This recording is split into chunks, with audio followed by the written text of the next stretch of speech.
Sean, how are you, sir? Good, good. How are you? All I good? apologize for the technical delays, but I made it. Hey, that's okay. Twitter Spaces is not the easiest. So it takes me a little while to get used to it. I'm still getting used to it, so no worries. Were you on desktop? Was that Yes, the that was issue, the or? problem. I couldn't see any of the DMs you were sending me, and I couldn't find a way to jump in as a speaker. Yeah, no worries. There's some issues with desktop. I don't know what it is. Sometimes it works, sometimes it just does not at all. But glad it worked out, and glad you made it up to join us for this talk. Really looking forward to it. Yeah, please. We have first off, our team here that you did meet already, a few others are joining in as we come. But I saw Culture City put off an amazing event last night. It looked like you got to attend, right? Yeah, I was one of the main speakers at it. It was a lot of fun. We raised a lot of good money for building sensory rooms, and which we will obviously get to later in this talk. But we raised a good amount of money. We got to really spread the message of sensory inclusion to a lot of people, and I hope we do a lot of good in the long term. That's awesome. That's awesome. Those events are always type of fun, especially when it's for great causes. First off, do you want to maybe give a brief introduction of yourself, Sean, and how you got started Sure, within Culture City? sure. So first off, obviously, my name is Sean Culkin. I am an autism self advocate, and I was diagnosed with autism at 2 years old. And I was given a pretty bleak sentence in life by the doctor that diagnosed me, saying that I wasn't going to accomplish much and I was going to cause tension in my family and that I was going to be a burden.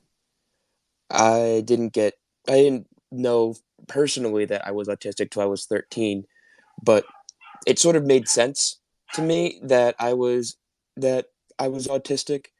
I'd never heard the word before, but when I looked up the symptoms, it kind of added up for me. And I had a lot of shame over being autistic. I thought it made me different than every other person. And as a result, I tried to push those aspects of me away.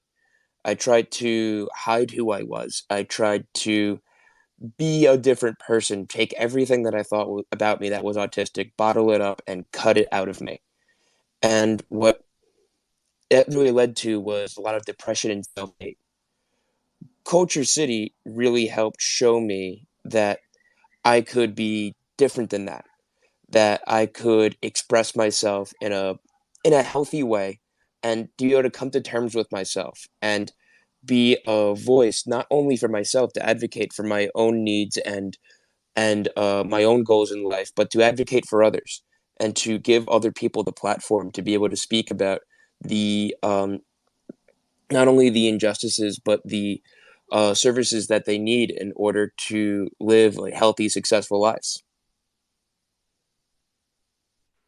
Yeah, thank you. I think I think that just like Culture City brings together, just about everyone, within the sensory inclusion space. It's also about bringing out the confidence in everyone, and I think that's something that recognized from me from our first talk.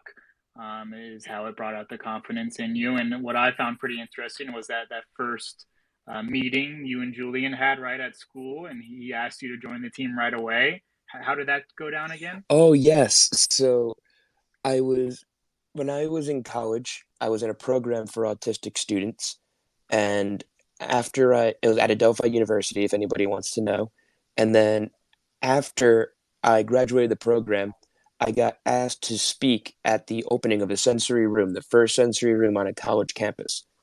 I I was told that there would be several other students going up to speak, some incoming, some current, some just recently graduated, and as a result, I decided to sign up for it. It turns out they asked a few hundred students if they would participate, and none of them said yes. I was the only one. I went to go speak, and right after that, I walked away. Julian grabbed me, and he said, "You're a part of this for life now." That's awesome. That's awesome. That had to be pretty inspiring speech, by itself there. And I guess it was always in you, and it kind of just took a little bit to get it all out, right? Yeah, definitely. Autistic people, I don't think naturally there's a lack of confidence there, but I think from a societal structure sort of perspective, um, it can be difficult to grow up and live your life with confidence, being autistic and being able to get that platform to be able to succeed and be able to spread a message that resonates with people means the world to me. And I'm really glad that I can share that with you and your audience here and everybody in Culture City. Yes, we are too. Thank you again for joining us. And with that, do you want to, touch on how Culture City, makes the slogan is "Make the Nevers Possible." So, what exactly does Culture City do, and how do you make the Nevers possible? So we have a lot of varied techniques that we use to, as we say, make the nevers possible. The first is to really understand what that term means is that a lot of medical professionals will use terms like this person will never be able to attend a ball game. This person will never be able to hold down a steady job. This person will never be able to live on their own. Those sorts of those sorts of words spoken to people sets barriers and sets expectations up for individuals that may not be true under different circumstances. So we try to create better circumstances for people so that they can really express themselves. One of the first programs that we do is we create sensory bags for individuals at, let's say, large public spaces, large events such as baseball games or the zoo or a museum that you can check out. And in those sensory bags, we have headphones that aren't completely noise canceling, but they tune out ambient noise. We also have little fidget tools and whatnot, as well as individual cards with different words on them, like happy, sad, anxious, or bathroom, seat, exit, quiet area, in order for an individual who's either nonverbal or going through some sort of panic attack, as opposed to just being left on their own in public, as opposed to being without a lifeline in a sense, having tools that can both recenter themselves in a sensory overload or have them to be able to communicate to an individual if verbal speaking is not quite there. We also have sensory rooms that we build in larger venues where an individual can go to escape the noise and the chaos of certain events, such as if you're at a football game and fireworks go off and you get so overstimulated by it you can't really calm down. And the normal option would be to leave the game, to leave the public space. And that causes people to habitually avoid public areas that a lot of people consider fun aspects of life. We allow them to, these rooms that are all put together with different beanbag chairs and calming, soothing lights and different, and what we call bubble walls, which is big panels of water with bubbles slowly going through. It allows individuals to collect themselves privately away from the rest of the crowd so that they feel less embarrassed and everything until they're ready to return to the event that they're attending, whether it be a concert, what have you. We train staff as well to recognize the telltale signs of a sensory overload. We try not to take away from the event. Like a lot of people like fireworks at a football game. We're not going to tell the NFL stop shooting fireworks. You know that would be ridiculous. So Right. so rather we train the staff on these stimuli can cause a sensory overload and recognize an individual that may need help and guide them to a sensory bag or a sensory room. The final thing that Culture City has really been working on is training for police, fire, and EMTs.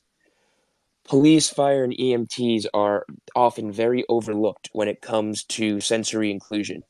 They are on the front lines in a worst case scenario, and for a lot of people with an invisible disability, when they go through some sort of sensory overload, it's either due to a worst case scenario or that overload is causing a worst case scenario. And while we respect the fact that many first responders are responding to situations where either somebody's hostile or there's alcohol or drugs involved, many times there's an invisible disability involved. So we want to make sure that they're aware of what invisible disabilities are, how they can best approach them from a law enforcement perspective, and hopefully save lives in the process, which is something that I think is invaluable above all else that Culture City is really doing at this moment. Yeah, I think that's a great point right there, especially within law enforcement. You know, it's probably not on their mind. It's probably something they're not thinking of before the Culture City training, before you truly educate them on what sensory inclusion and sensory needs are.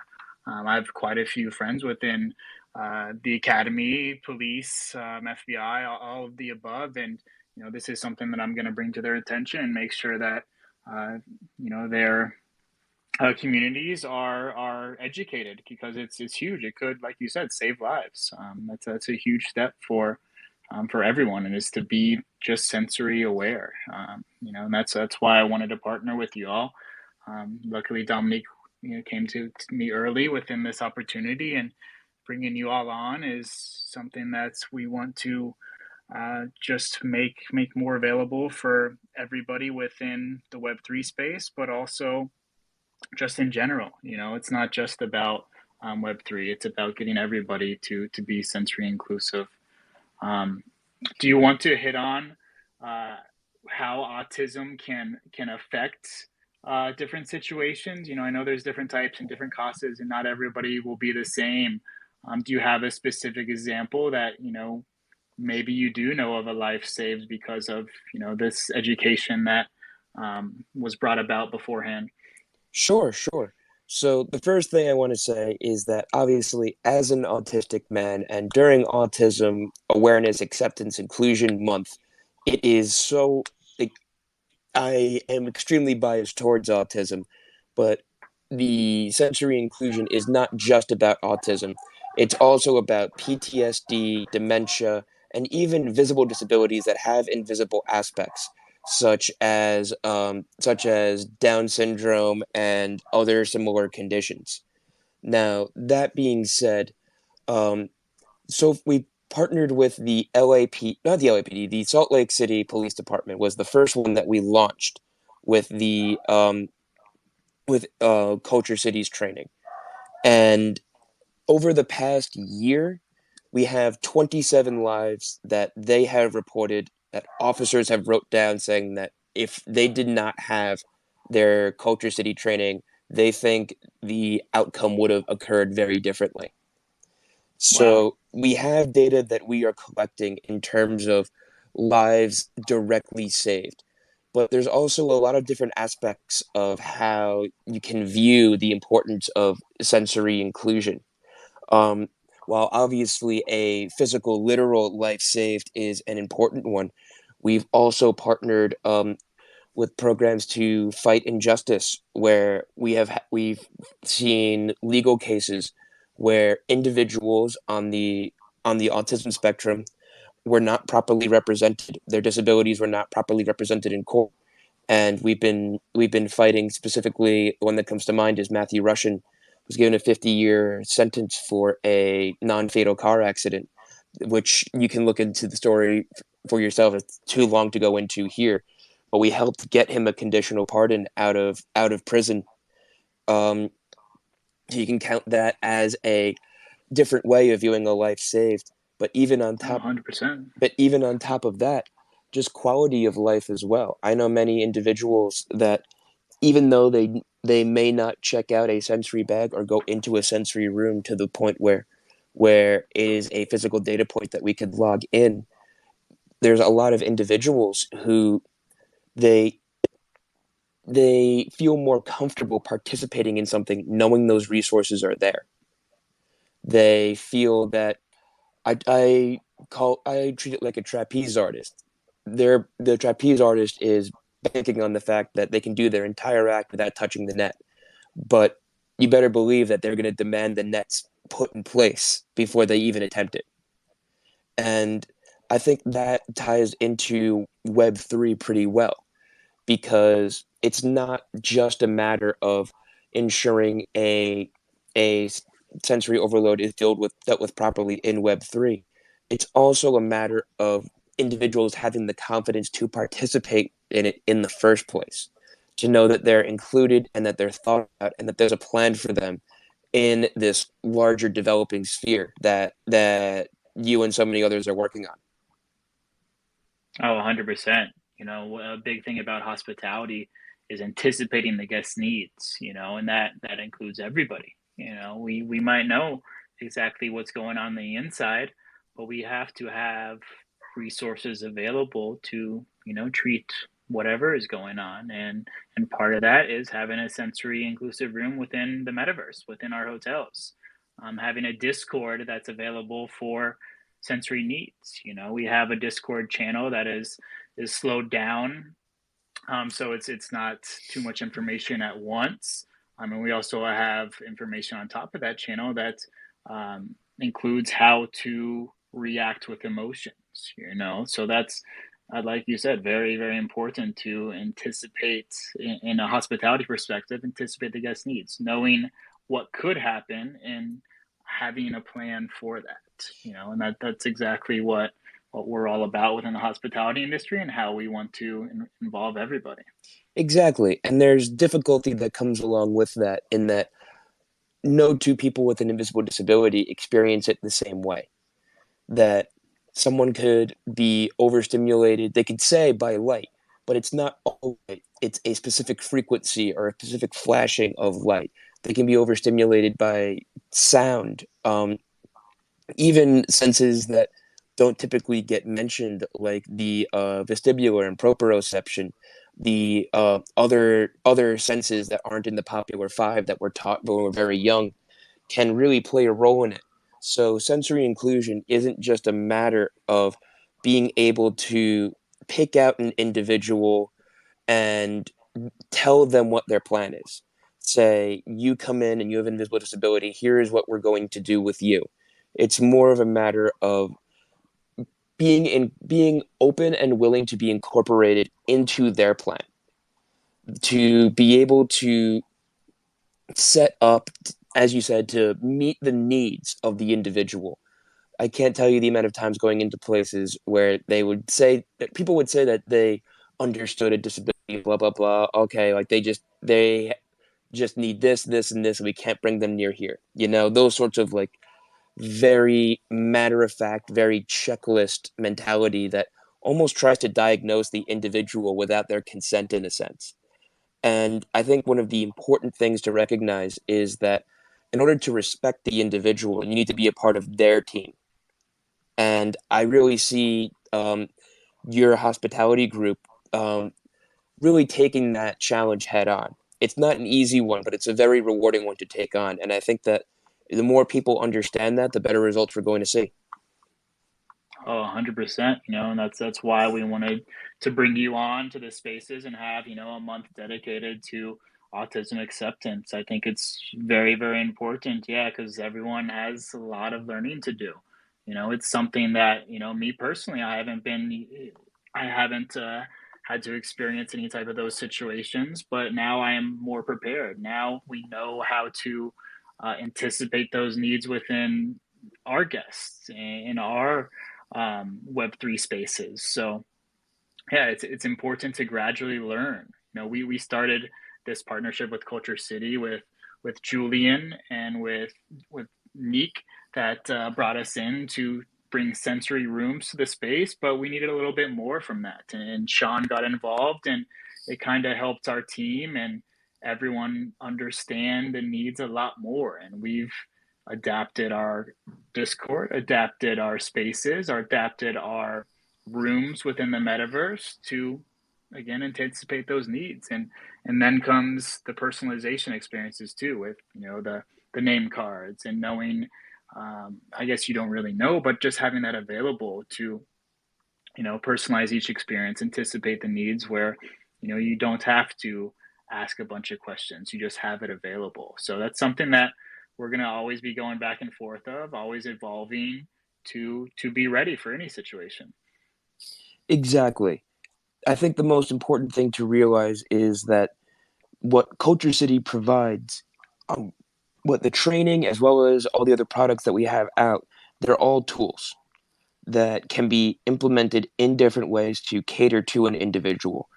It's not our we're not interested in telling everybody what their specific invisible disability is. We're not interested in drawing the hard lines of what is an invisible disability, what is a sensory need, and what's not. What's important for us is that we provide that platform for individuals to learn and to grow. We want to grow along with the global understanding of sensory needs. Our current data shows that 1 in 6 people have some sort of invisible disability. There are people that don't find out that they have an invisible disability until their 20s, 30s, 40s, and even older. That it's important to recognize that that it's such a wide spectrum that even while autism itself is a wide spectrum in itself, it's a drop in the bucket compared to the overall wide spectrum of invisible disabilities. And as a team focused on hospitality, that's going to be something that you encounter on the front lines. That's something that you're going to find out the individual needs of people as they go to explore this new Web3 space. So I commend you for noticing the need immediately and recognizing that there's a lot of work to be done, but so much rewarding work to be done. Thank you. I appreciate that, and I appreciate you and informing us even more. While we're on that, the front line, that hospitality experience, is there certain social cues or different situations that we can recognize that a little bit better, or and we can respond in a certain way? How do you think we're gonna, face those needs within a hospitality standpoint? I would say that, first of all, keeping staff trained and up to date on training is paramount. We don't just give out a certification after staff are trained at one point. We keep the training up annually or biannually, depending on the type of industry that is applying it, and we also set goals for a level of staff trained. So it could either be ranging from 50% trained to 90% trained to be considered sensory inclusive. So the main goal being that even in the scenario where you are not up to date on your training, you could turn to somebody next to you and ask. So without giving away too much of how the training really works, the goal of it is to have that training updated frequently. That being said, for a recognizing the telltale signs of somebody going through the sensory overload or those sorts of situations, to typically occur, like these outbursts occur in a building up of high anxiety. So anybody that you can see as some sort of nervousness, some sort of seeming a little lost, some sort of stuck in their own head, and that looks different in different individuals. But it's one of those things where it's hard to describe, but it's easy to see that somebody in some sort of emotional distress, and being able to provide those tools if all else fails, being able to go up and have a sensory bag available to give that individual if they don't seem very responsive to the help you try to immediately provide, or bring them to a sensory room, or at least just a quiet area. Be able to demonstrate that you have some sort of understanding what they're going through, because a lot of people are going to believe that no one really understands what's going on with them. They really feel very alone. So being able to um, provide some sort of tools and education towards the individual to relax them, to make them know that they're in safe hands, is a massive step towards de-escalation as well as building that sense of trust between you and the individual, and pushing those ideas forward. I think um, is something that can really help benefit that hospitality community. Definitely, definitely. I think that's, a big part of what we want to offer. All of our team members are required to take the program. And for anybody listening, it is culturecity.org. That's with a K, culturecity.org, where you can check out everything about Culture City. All of their first responder certifications are on there, sensory bags, and a little bit more about the sensory rooms are there as well. Sean, do you mind if we take up some questions right now? Is that okay if Yeah, we have some people? sure, I'd love to. Perfect. We do have a couple requests I'll bring up.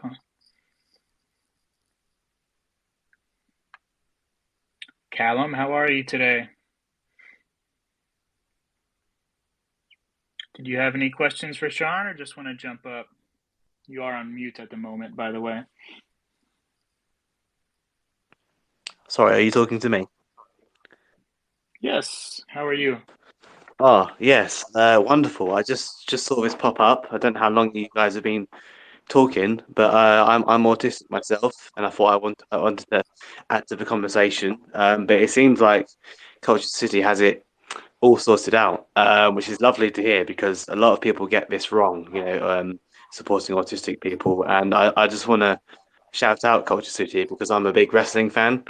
And first time I heard about Culture City and their work is with All Elite Wrestling. And I just want to. I mean, I'm in the UK if you couldn't tell, and I saw that Culture City were part of it. And I thought, oh man, I'm gonna hop on just to give them props, and yeah, being autistic myself, and people get things wrong and use puzzle pieces, and that's really not the symbol you want to be using to best represent the autistic community because of its history, and but it's very pervasive as a symbol in even people with really good intentions use that symbol, and it's really not best. The infinity symbol, gold, red. These are better symbols and colours rather than light it up blue. And I just felt really compelled to jump in here and just lend my perspective and connect with people because being autistic myself, as I keep reminding myself, I don't mean to make it a thing, but too many people kind of ignore our voices. And I've just been recently part of this summit called the Intersectional Infinity Summit, which is still on Twitter. They've recorded content, whether Facebook Live or Twitter Spaces. Loads have been recorded, and it's just bringing loads of different autistic and otherwise neurodivergent people together, and I really recommend kind of checking that out. But no, I just wanted to say hop in and say hi. I'm feeling all right. I'm going through some personal stuff, but that's not related to this month. But no, I just thought, yeah, that's all really. Well, thank you, Callum, so much for speaking up. I'm not sure if you were here at the beginning, but I'm an autistic individual as well, and I'm a board member of Culture City. The partnership that we have with All Elite Wrestling was a absolutely massive one. What Brandy Rhodes really did in that sphere was massive. Training all of their staff and ensuring all of their events across the country were sensory inclusive, and that sensory bags were there for individuals. It was one of the largest undertakings that we saw, one of some of the most positive feedback we've ever seen back from it. And thank you. And as for how Culture City handles its messaging towards the autism community, it's very simple in that we don't try to put labels on the autism community. There's as a member of the autism community myself, we all know from an individual perspective and a larger cultural perspective, there's a lot of things that we all need to figure out still. And it's important that as these individuals, we take that journey together in a positive and healthy way. So, in order to see you have the confidence to be able to participate in that discourse, really is a feat that shouldn't be understated. Thank you so much for your time, Callum. No, thank you. I appreciate being here. Appreciate T5 as being a host and everyone here wanting to connect. It really does mean a lot. Being autistic isn't a dirty word. But yes, it does definitely takes everyone to get involved and lift everyone's voices. Non-speaking, for example, doesn't mean non-thinking, which is a common misconception. Not that I'm saying that anyone believes that here, but I just wanted to take a little bit of people's time just to express that because I say a lot of people, a lot of autistic people, maybe you yourself, I'm going to call you Culture City man. Mm. Sorry if I'm misgendering you, but I'm going to call you Culture City man. Um, That's but fine. That's fine. My name is Sean, by the way, Sean Culkin. excellent. Thanks, Sean. Yeah, I mean, maybe you yourself can relate to this, but I know from being in the online community and just the wider community that a lot of us don't like this month because so many people just light it up blue and use puzzle pieces, and really, like, we're not asking for much. We're just asking to be represented as people, essentially. Basic human rights where and our communication needs to be respected, and even if we're not speaking, that's okay. Like, help us connect, and so yeah, that's E- just exactly. From a, and it's a great thing for you to bring up. From a personal perspective, I don't have too much issue with the symbols people choose to represent autism. I understand their limitations and I respect the argument against them. And I respect the support for the newer, more current symbols that a lot more individuals in the autism community feel represented by, as opposed to old symbols that were utilized a little more for saying how autism is a dirty word, and have they've been trying to go through a rebrand, and it hasn't quite been taking off.